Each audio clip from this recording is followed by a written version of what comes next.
नहीं है, ये जीवन जीने का साधना की बात बता रहे हैं। बड़ी विडम्बना है। एक बार चलो एक हंसी की बात और कहते, काम आगे बढ़ाएंगे, 8 बजे समय दिया तो 8 ही बजे। ऐसे ही 300-400 बहनें बैठी हुई थी, हम उनको साधना के विषय में बता रहे थे। जब साधना की बात चल रही थी तो एक महिला बीच में से खड़ी, भाई साहब आप आगे की बात जब बताना, पहले मेरी शंका का समाधान कर दो। हमने कहा बाद में कर देंगे, मगर नहीं भाई साहब अभी करना है, मुझे तो जल्दी भी है, मुझे जाना भी। अब हमने सोचा इसकी शंका का समाधान नहीं हुआ तो ये बेचारी दुखी होगी, परेशान होगी और चली जाएगी। उन्हें कहा भाई साहब मैं लगभग पिछले 24-25 वर्ष से व्रत रख रही हूँ, साधना कर रही हूँ, माला कर रही हूँ। नहीं जैसा गायत्री की माला बता दी, मिशन से जुड़ी और होगी या ना होगी, करती होगी, किसी ने बताया। बताओ क्या बात है।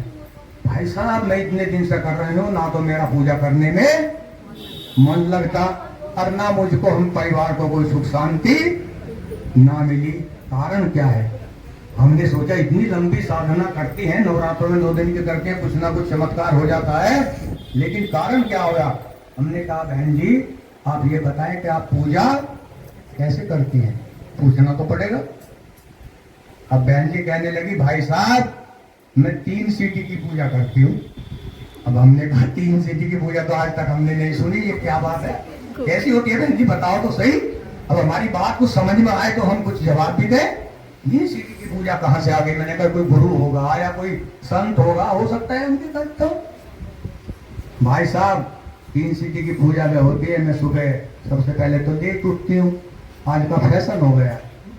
कोई कोई बहन तो 5 बजे उठती है, 6 बजे उठती है, 7 बजे उठती है, कोई कोई तो 8 बजे भी उठते हैं। लेकिन ब्रह्म मुहूर्त का समय सर्दियों में 4 बजे और गर्मियों में 3 बजे प्रारंभ हो जाता है। और जो ब्रह्म मुहूर्त तक नहीं उठते उनको कुछ मिलने वाला नहीं। और सविता देवता उदयमान होने के बाद में जो भाई बहन उठते हैं उनको तो जीवन में अंधकार के सिवा कुछ मिलने वाला नहीं है।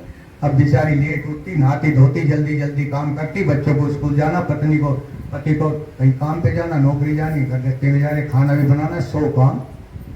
क्या करे बेचारी?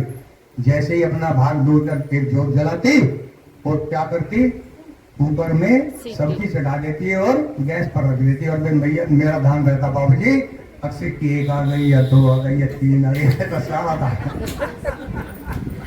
ऐसी पूजा करने का कोई फायदा है क्या? आप ऐसे यहाँ भी निभा रहे हो इस तरह में, ठीक है ना, जिससे वीडियो बिल्कुल शानदार बने। बोले भारत माता की, गौ माता की। जोर से जय घोष लगाए। जय का मतलब है कि और जो कोई हमारी बहन भाई आना चाहते हैं तो वो आ जाएंगे, 2 मिनट का काम है, आप आ जाएंगे। हाथ उठाकर जोर से जय घोष लगाएंगे। बोले भारत माता की, गौ माता की, भारतीय संस्कृति की, परम पूज्य गुरुदेव की, ब्रह्मण्या माता जी की, मुक्ति शांति कुंज द्वार की, फतेह भूमि मथुरा की, जन्मभूमि अमर खेड़ा की, 21वीं सदी।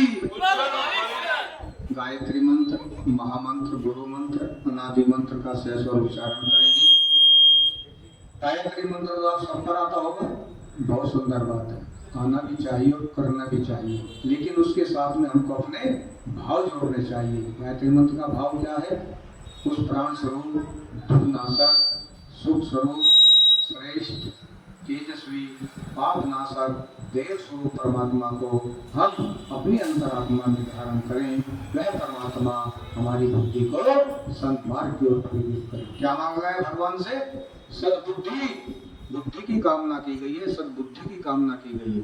बुद्धि तो सबके पास है, अगर बुद्धि ना होती तो आज बड़े बड़े पदों पर बैठा हुआ अधिकारी, यहाँ तक कि हमारे देश का सबसे बड़ा पद है IAS का पद होता है, लेकिन और बड़े बड़े राजनीतिक पदों पर बैठा व्यक्ति आज भ्रष्टाचार में लिप्त हो रहा है। इसको कहते हैं दुर्बुद्धि।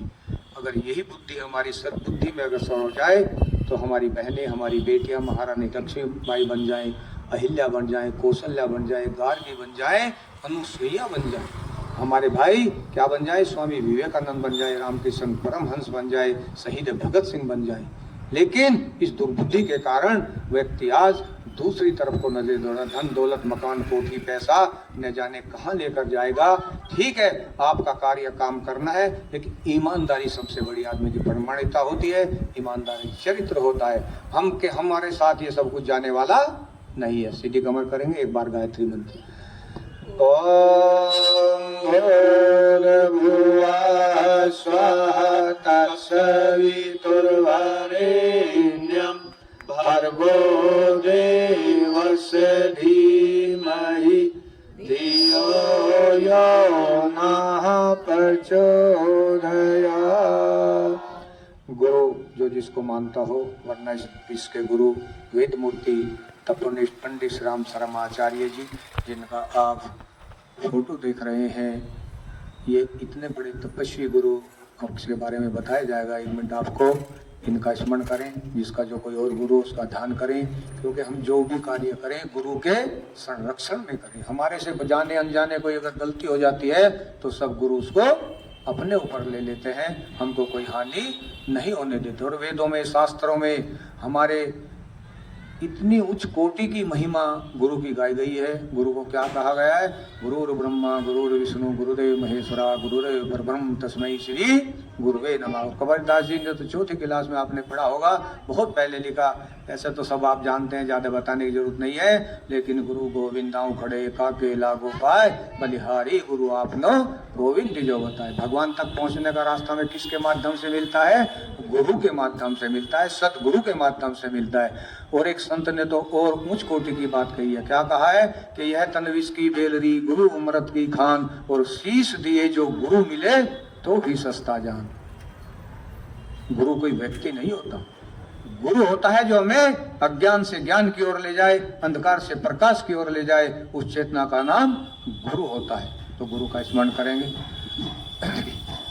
अखंड मंडलाकारं व्याप्तं येन चराचरं तत्पदं दर्शितं येन तस्मै श्री गुरुवे नमः।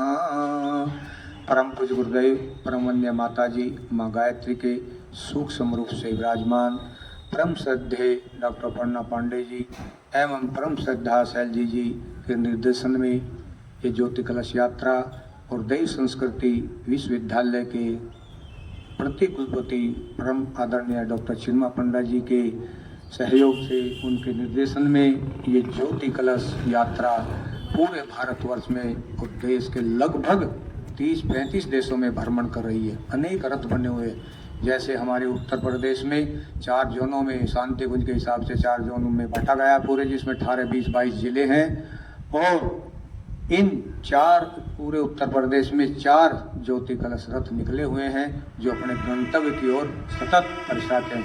इनका उद्देश्य एक ही है, घर घर, व्यक्ति व्यक्ति, परिवार परिवार और गांव गांव, शहर शहर, कॉलोनी, मोहल्ले, सब को छूती हुई, टच करती हुई, जागरण करती हुई ये निकल रही है। क्यों?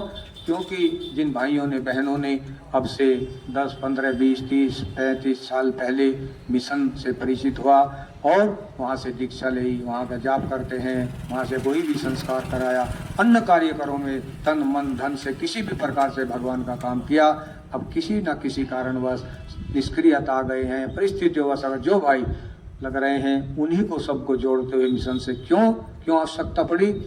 आत्मीय बंधुओं और भाइयों, आने वाला जो समय है, वैसे तो पूज्य गुरुदेव ने घोषणा की थी 2011 से, और 2026 का समय पूरे देश और दुनिया के लिए इतना उथल पुथल का समय रहेगा कि व्यक्ति सोचने पर मजबूर होगा, किसको विश्वास भी नहीं होगा, ऐसी ऐसी घटनाएं घटन जा रही हैं।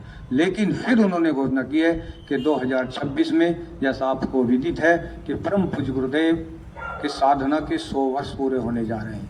1926 में परम पूज्य गुरुदेव ने आंवल खेड़ा से क्या किया? साधना शुरू की थी। ऋषियों के माध्यम के संरक्षण में 66 माला प्रतिदिन करते थे। 24 लाख के 24 महापुरुषों 24 साल में संपन्न किए, गायत्री को सिद्ध किया। दूसरे नंबर पर माता जी का क्या ये बच्चा आपका? ये आप भी कहते थे, आपसे कोई पूछे थोड़ी कहती हाँ ये मेरा बेटा है या मेरी बेटी है। वो कहती है बहन जी आपका ही बेटा है या बेटी है। तो आप इस समय दे सकते के हैं?